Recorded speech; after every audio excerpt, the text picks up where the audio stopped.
Hallelujah, praise the Lord. ஆண்டவராகிய இயேசு கிறிஸ்து நாமத்தினாலே உங்களை வாழ்த்துகிறேன். கர்த்தர் உங்களை ஆசீர்வதிப்பாராக. இன்றைய நாள் மேய்ப்பனின் சத்தம் யாத்திராகமத்தின் புஸ்தகம் 37ஆம் அதிகாரம் 1ஆம் வசனத்தை நான் வாசிக்கிறேன். 1-2 வசனங்களை. பெசலேயேல் சீத்தி மரத்தினால் ஒரு பெட்டியை உண்டு பண்ணினான். அதன் நீளம் 2.5 முழமும் அதன் அகலம் 1.5 முழமும் அதன் உயரம் 1.5 முழமுமானது.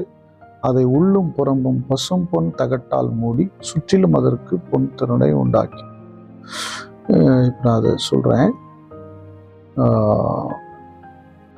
பெசலேயேலுக்கு கர்த்தர் கொடுத்த பணியின்படி ஆசரிப்பு கூடாரத்தின் வேலையும் அதே போல் கிருபாசனப்பட்டியின் வேலையும் செய்வதற்கு அவனுக்கு கர்த்தர் ஞானத்தை கொடுத்தார். அதை அவர் செஞ்சிட்ருக்காரு. அப்படி இருக்கும் ஒரு பெட்டியை செய்கிறாரு. ஆக்சுவலி அது கிருபாசன பெட்டியை உருவாக்கிட்டு இருக்காரு. உருவாக்கும் போதே உள்ளும் புறம்பும் பசும்பொன் தகட்டால மூடுறாரு.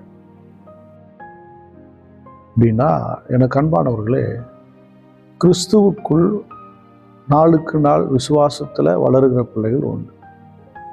விசுவாசத்தில் வளர்றவங்க, வேத அறிவில் வளர்றவங்க, ஜெபத்தில் வளர்றவங்க, நீங்கள் உருவாக்கப்பட்டுக்கிட்டு இருக்கிறீங்க. நீங்கள் ஒரு முக்கியமான பொசிஷனுக்காக உருவாக்கப்படுறீங்க. சபையில் ரட்சிக்கப்பட்டு நீங்கள் வந்தீங்க. கர்த்தர் நாளுக்கு நாள் உங்களுக்கு வேறொரு பொசிஷனில் உங்களை கொண்டு போகிறார். வேறொரு நிலைக்கு நேராக உங்களை நாளுக்கு நாள் ப்ரமோட் பண்ணிட்டு போயிட்டே இருப்பார். ஆனால் இதில் ஒரு காரியத்தை முக்கியமாக நம்ம கவனிக்கணும். நான் இன்னும் ஆயத்தப்படலை, நான் இப்போ பைபிள் படிச்சுட்ருக்கிறேன், இப்போ தான் தெரிஞ்சிட்ருக்கிறேன், ஆனால் நான் பரிசுத்தமாக இருக்க வேண்டிய அவசியம் இல்லை. இப்போ தான் நான் பாட கற்றுக்கிட்டு இருக்கேன், நான் பரிசுத்தமாக இருக்க வேண்டிய அவசியம் இல்லை. இன்ஸ்ட்ருமெண்ட் இப்போ தான் ப்ளே பண்ண நான் வந்துட்டுருக்கேன், அதனால் நான் பரிசுத்தமாக இருக்க வேண்டிய அவசியம் இல்லை. இப்போ தான் எனக்கு ஆண்டவர் பற்றி தெரியும். அப்படி கிடையாது. நான் சொல்கிறாரு, நீங்கள் வேதத்தை அறியும் போதே நீங்கள் பரிசுத்தமாக வாழணும். ஒரு இன்ஸ்ட்ருமெண்ட் ப்ளே பண்ண கற்றுக்குறீங்க, நீங்கள் அப்போ தான் உருவாகிட்டு இருக்கிறீங்க. ஆனால் நீங்கள் பரிசுத்தத்தோடு உருவாகணும்.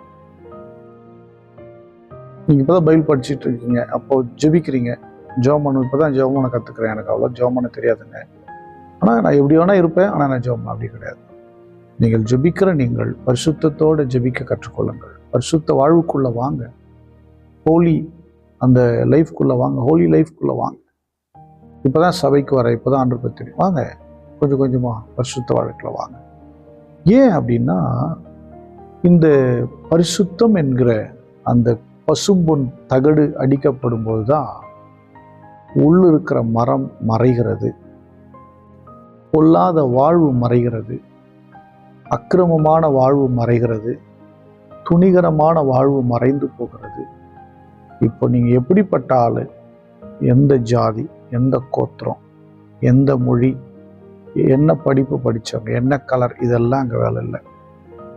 அதுக்கு மேலே ஒன்று தான் பரிசுத்தத்தை மட்டும்தான் கர்த்தர் விரும்புகிறார். அந்த பசும்பொன் தகட்டை தேவன் மூட விரும்புகிறார். அது எப்படி இருக்குன்னா, உள்ளையும் புறம்பையும். சில பேர் உள் மனதில் பரிசுத்தமாக இருப்பாங்க, செய்கிற செயல்லாம் அந்த பரிசுத்தமான காரியங்கள் கரெக்டாக செய்ய தெரியாது, பரிசுத்தமாக வாழக்கூடிய நடவடிக்கை இருக்காது. சில பேர் வெளியே பரிசுத்தமாக நடவடிக்கை, வெளியெல்லாம் மரியாதைலாம் கனம்லாம் கரெக்டாக கொடுப்பாங்க, ஆனால் உள்ள ஹோலினஸ் இருக்காது, பரிசுத்தம் இருக்காது. அப்படின்னா என்ன சொல்றாரு, உள்ளேயும் பரிசுத்தமான வாழ்க்கை, வெளியேயும் பரிசுத்தமான செயல்கள். இன்னைய தினத்தில் நிறைய பேரை பார்த்தீங்கன்னா, வெளியே பயங்கரமாக அப்படியே ஹோலி மாதிரி, ஒயிட் ட்ரெஸ்ஸு தான், பைபிள் கரெக்டாக பர்ஃபெக்டு தான், காணிக்கையில் கரெக்டு தான், பாஸ்ட் கொடுக்குற கணம் கரெக்டு தான், எல்லாம் கரெக்டாக கைக்கு எடுத்து கும்பிட்டு ஸ்தோத்திரம் பண்ணுறது எல்லாமே கரெக்ட். இது வெளியே பொன் தகடு, உள்ளே இல்லை. சில பேர் உள்ளே நல்ல ஹோலியாக இருப்பாங்க, ஆனால் வெளியே பாஸ்ட் பார்த்தா ஒரு ஸ்தோத்திரம் பண்ண மாட்டாங்க, ஒரு மரியாதை கொடுக்க மாட்டாங்க, சபைக்கு நேரத்துக்கு வர மாட்டாங்க, ஆனால் உள்ளே நல்லா இருப்பாங்க. பட் வெளியே எப்படி இருக்காங்கன்னா சம்மந்தமே இல்லை.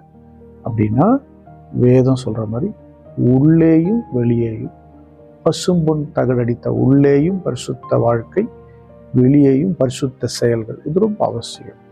அப்படி இருந்தால் தான் அங்கே உள்ளிருக்கிற மரத்தகடு, உள்ளிருக்கிற இந்த மனுஷிகம் மறையும், தெய்வீகம் வளர ஆரம்பிக்கும். அவளால ஸ்தோத்திரம் பண்ணுவோமா? ஸ்தோத்திர ஆண்டவரே, ஸ்தோத்திர ஆண்டவரே, எங்களுக்குள்ளே ஆண்டவரே இருக்கிற பொல்லாதவைகள் நீங்கி புனிதமானவைகள் வெளியே வரும்படி கர்த்தர் எங்களுக்கு கிருபை தாங்க. ஸ்தோத்திரம், ஸ்தோத்திரம்.